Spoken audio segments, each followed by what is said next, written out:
실시간 재난안전정보방송 재난안전 119 안전토크 시간입니다. 미래 우주산업과 모빌리티 혁명 그리고 현실성과 안전 이슈까지 짚어보는 순서를 마련하고 있습니다. 지난번에 이어서 이 분야의 전문가이신 항공우주산업진흥협회 김민석 부회장님 나오셨습니다. 부회장님 어서 오십시오. 안녕하십니까? 네. 자, 이번이 두 번째 시간입니다. 네. 지난번 시간은 모빌리티 개론을 말씀해 주셨죠. 이번에는 강론으로 좀 더 깊이 네, 네. 들어가 보겠습니다. 부회장님께서 요즘 우주 항공산업 발전을 위해서 동분서주하고 계시다고 들었어요. 현장을 다니시면서 가장 피부로 느끼는 현안이 있으시다면 뭘까요? 예, 사실 뭐 크게 물으시니까 크게 답변 드려야 되는데 네. 두 가지입니다. 첫 번째는 예산, 둘째는 생각. 좀 추상적으로 말씀드렸는데 네. 예산은 매우 구체적인 거고 생각은 좀 추상적인데 예산이 올해 이제 우주항공청의 예산이 9,923억입니다. 1조가 되지 않죠. 네. 미국의 그 나사 예산은 우리보다 77배쯤 많습니다. 77조 정도 그렇습니다. 그렇게 비교가 되는군요. 예, 엄청나죠. 우리 대통령께서 윤석열 대통령께서 2045년까지 이 누적 투자액 100조 원을 하겠다 했거든요. 그러면 매년 한 18.5%씩 성장해야 됩니다. 예산을 올려야 되는 거죠. 네네. 그런데 그 쉽지 않습니다. 그 20%를 올리는 거거든요. 네네. 예, 이걸 하려면 국민적 지원이 필요하고 지지가 필요해야 됩니다. 국회 통과하려면 국회에서는 계속 예산을 깎고 기재부도 깎기 때문에 이 통과 문제 굉장히 어렵습니다. 최근에는 저희가 이제 뭐 심지어 이제 우리가 2년 만에 한 번씩 아덱스라고 서울 여우쇼 하지 않습니까? 네, 내년에 아덱스가 열리죠. 내년에 있습니다. 네. 근데 내년에 아덱스 하려면 우주항공청 전시관도 있어야 되지 않겠습니까? 그렇죠. 그렇죠. 네. 우주항공청이 사실 대표인데, 근데 그 할 예산을 가야 되냐 마야 되냐 이런 획득할 수 있을지 없을지 이걸 고민하고 있는 상황이거든요. 지금 그 단계라는 그렇습니다. 말씀이시죠? 그 정도로 이제 예산 확보가 어렵죠. 우주항공청 전시관이 없는 아덱스는 말이 안 되지 않겠습니까? 그렇죠. 미래 먹거리이기도 한데요. 그러기도 하고 대표를 하는 그 네. 기관인데 그런 정도 예산이 어려워서 지금 예산 작업을 하고 있는 중인데 그런 좀 지지가 좀 필요하고요. 생각은 뭔가 하면은 대통령께서 이제 우주항공청을 만들면서 기존에 하던 관주도, 정부 주도의 우주 정책을 민간 주도의 뉴스페이스로 바꿔라. 우주 경제를 생각해라. 우주 산업을 만들어 봐라. 이렇게 요청을 한 건데 여전히 몸은 관에 머물고 있군요. 그렇죠. 올드 스페이스 옛날식으로 있고 말로만 뉴스페이스를 부르짖고 있는 거죠. 생각은 아직 못 가고 있는 거죠. 그래서 저는 이제 빨리 뉴스페이스를 데리고 오고 그렇게 하려면 민간 생태계를 활성화시키고 민간 생태계를 활성화시키려면 그게 예산이 투자돼야 되지 않습니까? 그렇죠. 예. 네. 그리고 사실 우리 특히 우주 같은 경우는 이 대한민국에 있는 우주 기업들 중에서 약 3분의 2, 한 67, 8%가 1년 매출액이 10억 원 이하입니다. 그러면 10억 원 이하면은 그냥 대학교 실험실 수준이거든요. 이거 가지고는 안 되는 거죠. 예산을 투자해 줘야 되거든요. 그래서 이것들 키워놔야 다음에 이제 이 선순환이 되지 않겠습니까? 그래서 이런 생각을 바꾸고 예산 작업이 굉장히 중요하다. 그래서 막 뛰어다니는데 참 어렵습니다. 그래서 요즘에 뛰어다니다가 최근에 이제 포럼 예. 우주항공산업 발전 포럼에도 참석을 맞습니다. 하셨는데요. 이게 여기서 사천시의 우주항공 복합 도시라고 네. 하죠. 조성하는 방안이 논의가 됐던 걸로 알고 있습니다. 네. 발전 모델, 롤 모델로 삼으신 도시가 있다고요. 맞습니다. 프랑스의 툴루즈라는 데죠. 뭐 툴루즈라고도 하고 툴루즈라고 하고 굉장히 아름다운 도시입니다. 제가 한 20년쯤에 한번 20년 전쯤에 한번 가봤습니다. 네. 가봤는데 굉장히 조용하면서도 안정된 도시인데 거기는 1966년도에 프랑스가 거기에 이제 국가 우주 센터를 옮겼습니다. 옮기면서 약 181만 평 정도를 그 복합 도시로 이제 지정을 하면서 만들기 시작했죠. 약 50년간 키워가지고 지금쯤 왔습니다. 인구도 지금 그 저기 대략 보면은 면적이 총 118제곱미터인데 118제곱미터. 네.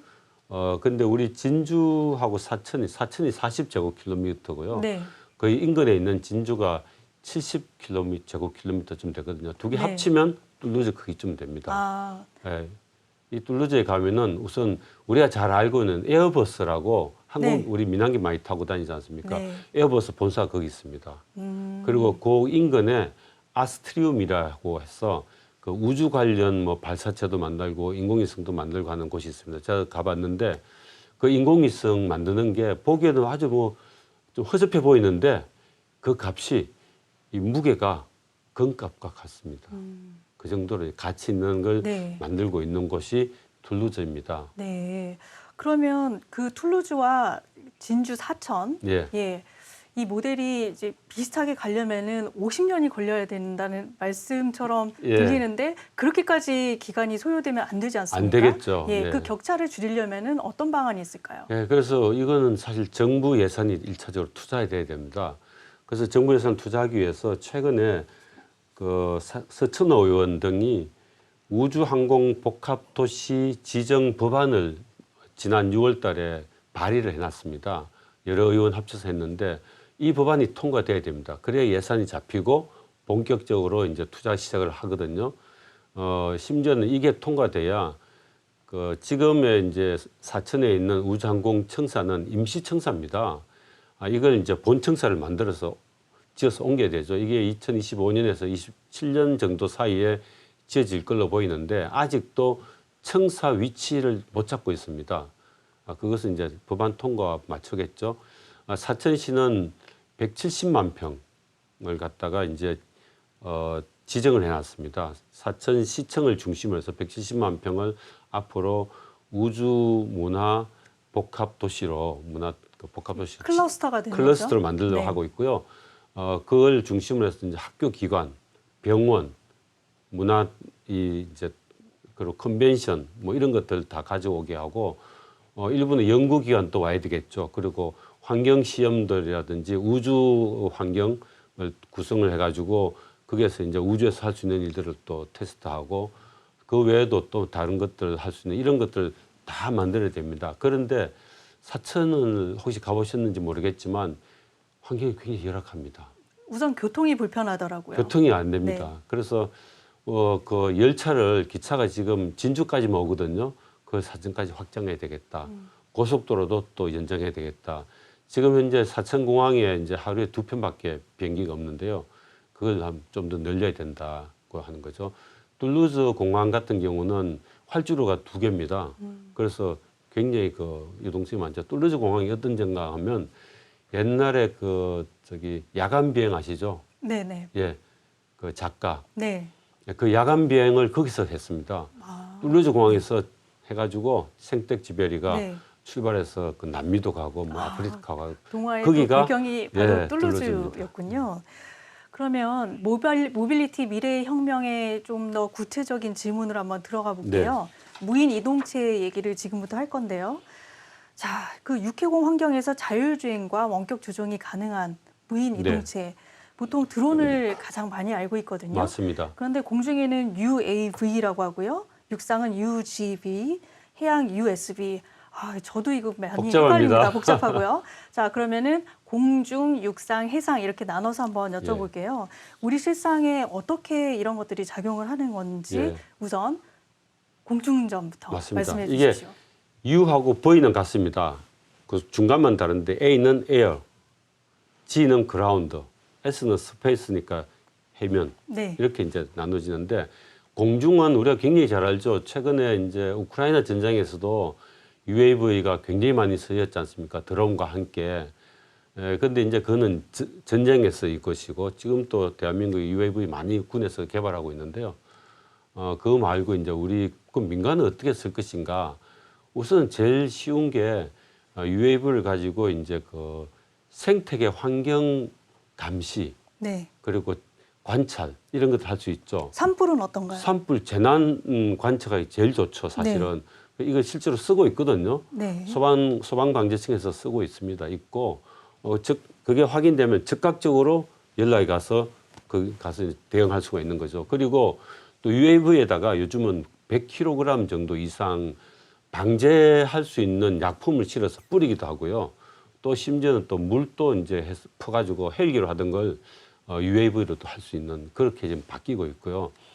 거기에다가 이제 그뿐만 아니고 이제 환경이나 이제 식물 생태계를 조사할 수 있으니까 이게 포도 같은 거라든지 뭐 또는 식물의 그 과수원 이런 것들 다 환경 녹조류 이런 걸 다 환경을 이제 관찰해서 대응할 수 있는 신속하게 대응할 수 있는 뭐 그런 것도 가능하고요.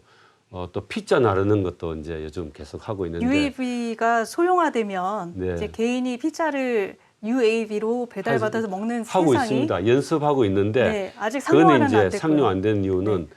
그 도심에 들어가야 되는 문제. 배달료가 때문에 너무 그렇습니다. 비싸질 것 같아요. 그렇게 예, 되면. 저희가 그 네. 대회도 했습니다. 저희 협회에서. 네. 그리고 UGV.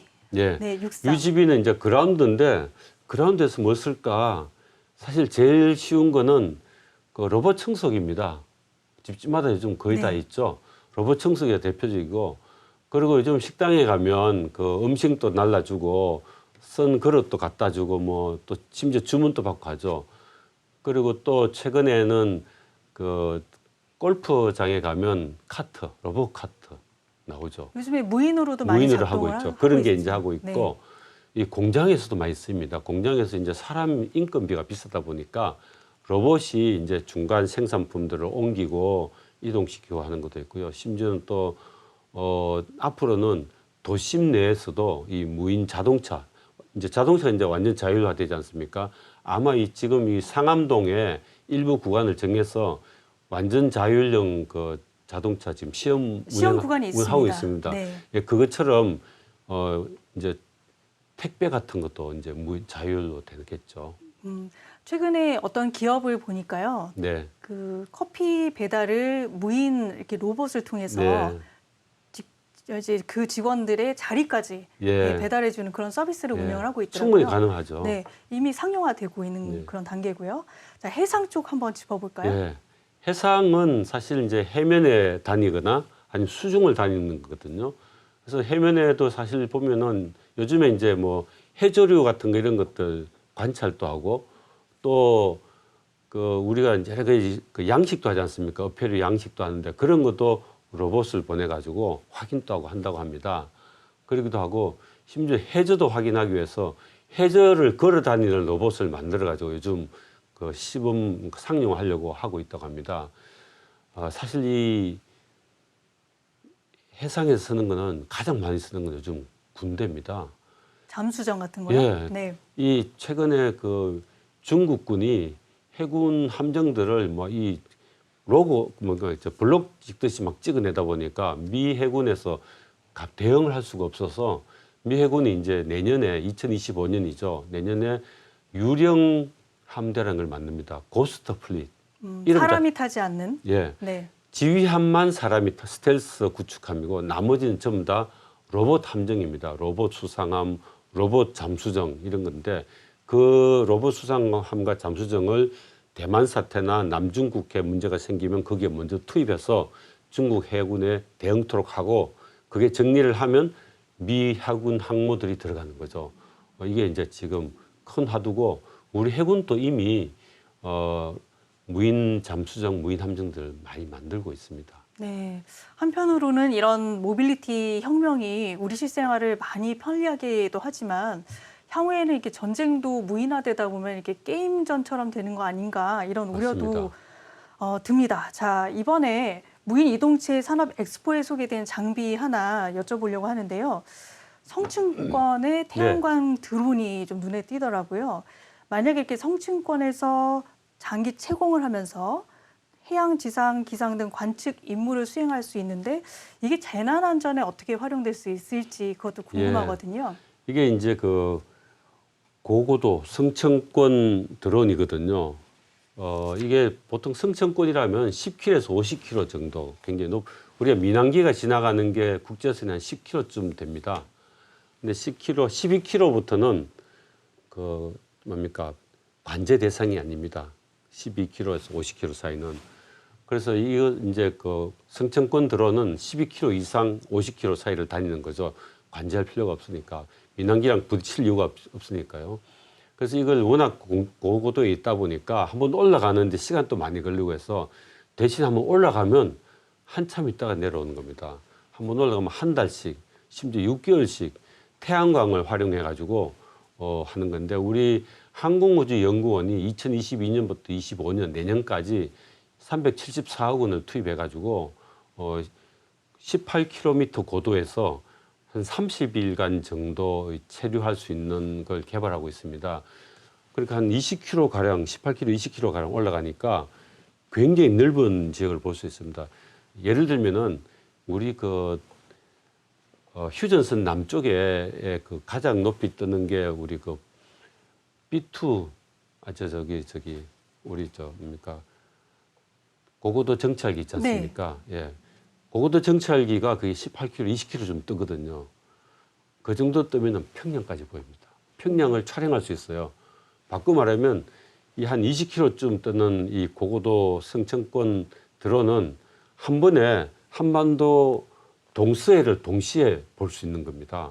그러니까 어디에서 불이 나면 금세 확인해서 한 번에 다 알려줄 수 있는 거죠. 아, 그러면 우리가 고비용을 들여서 인공위성을 띄워서 우주 정찰을 할 필요가 없을 정도로 간편해진다라는 그런 얘기기도 맞습니다. 하는데요. 그래서 그러다 보니까 보잉 같은 데서는 새로 개발하고 있는 것은 한 번 뜨면은 6개월 동안 체류합니다. 태양광으로. 그래서 거기에다가 인터넷을 중계하자 하니까 지금 인터넷은 이 완전히 다 하는 커버가 안 되지 않습니까? 일일이 다 안테나를 붙여야 되거든요. 근데 고고도에서 그걸 해놓으면 커버가 굉장히 넓은 거죠. 커버리지가. 그런 식으로까지 하고 있습니다. 그 재난안전에는 그 환경관리 재난안전에는 이 고고도 승천권 드론이 아주 그 유망해서 우리가 많은 돈을 투입해서 개발하고 있습니다. 자, 이렇게 개발이 원활하게 이루어지려면 사실상 우주 산업을 잘 육성시킬 수 있는 클러스터 조성이 필요하다라고 아까 말씀을 하셨잖아요. 맞습니다. 우주항공청 개청한 지 이제 얼마나 됐죠? 지금 이제 석 달을 향해서 가고 있습니다. 네. 100일 다 돼 가고 있습니다. 우주항공청 임무는 순조롭게 순항 중인가요? 그 이제 최근에 일부 언론에서 사람을 다 못 뽑고 있다, 순항하지 않고 있다 이 지적이 있었고 우주항공청에서는 그렇지 않다. 본래 우리가 이 정도로 생각했다. 이렇게 이제 그 답변을 내놨습니다. 아마 우주항공청 말이 맞습니다. 왜냐하면 저도 처음에 그렇게 이해를 했거든요. 293명이 올해 말까지 근무하도록 되어 있습니다. 그게 이제 전체 인원인데 현재 140명 정도가 근무하고 있고요. 최근에도 65명을 더 뽑겠다고 내놨습니다. 아마 올해 말쯤이 되면 그 인원이 다 찰 겁니다. 다만 문제라기보다는 어쩔 수 없는 과정인데 대부분 직장을 그만두고 이직하는 사람들이 많습니다. 우주항공청이. 그러다 보니 기존에 있는 직장을 정리하고 와야 되는 시간도 필요하고 그리고 이게는 공무원 조직이지 않습니까? 공무원 하지 않았던 사람들이 오면은 그걸 또 공부도 해야 되고 공무원은 어떻게 일을 하는지도 익숙해져야 되고 뿐만 아니고 이제 산업부, 과기부 또 다른 데 있는 업무들을 다 모아가지고 지금 이관 받고 있거든요. 아직 이관도 덜 받았습니다. 그러다 보니 이관을 받아가지고 이걸 정리해서 업무 체계를 만들어야 되고 새로 들어오는 공무원들을 가르쳐야 되고 이런 것들이 필요해서 우리가 좀 마음을 좀 다잡고 좀 기다려 줘야 되지 않을까 그런 생각이 듭니다. 저도 최근에 그 언론 기사를 봤는데요. 아마 그 지적의 핵심은 주요 포스트에 있는 그 아주 핵심 직무가 아직까지 확보가 안 됐다라는 거고, 그다음에 두 번째는 이게 이제 민간 주도로 육성을 해야 되는데 민간 쪽에서 계신 분보다는 관 쪽에서 계신 분들이 많이 오고 계셔서 예. 그러니까 민간 주도의 우주항공청 임무가 원활하게 진행될 수 있는가였던 걸로 기억을 예, 하고 있습니다. 맞습니다. 네. 그래서 그저 항공우주연구원이라든지 천문연구원 이런 데 있는 분들이 오고 있는데 일부 그분들은 그 분야 정말 전문가죠. 하지만 그건 관은 아니고 사실 민간 조직입니다. 민간인이고 또 우리가 민간인들 중에서 이제 사실 전문가 식별이 어렵거든요. 좋은 사람 뽑으려다 하다 보니까 시간이 오래 걸린다고 합니다.